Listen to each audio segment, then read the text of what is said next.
Hello YouTube antique radio collectors.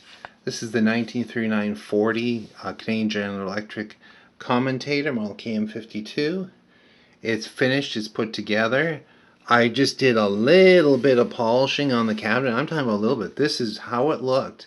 This radio was kept out of the sun. It was kept away from tobacco smoke. And the Catlin knobs are very fragile. They don't age well, but they're not split. They still show a bit of swirl. So this radio was used and then put away many years ago, and then I replaced the rubber wiring, replaced filter capacitors, in fact all the capacitors in it, even some of the mica ones, and resistors, about 90% of the resistors, then put it all back together. And I'm not going to listen to any music because of the YouTube copyright. A lot of things, you know, what are children being exposed to? And Naz and Wally Sports Hour. Your Dan Insurance Group also joining the conversation,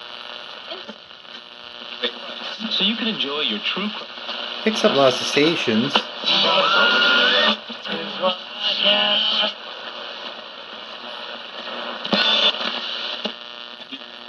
Trauma and biohazards. Service Master restore.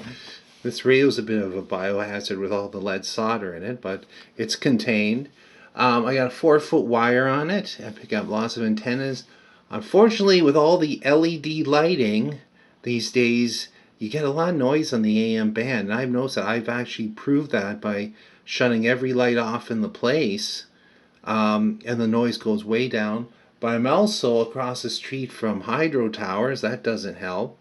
The AM band, it's tough to get a good signal in the city. But this one does okay. With the fresh tubes in it, I had replaced 4 out of the 5 tubes with new old stock. They're just too weak. And I put a new pilot bulb in it. So this one should be good for another, I don't know, 80 years. Thanks for watching and listening.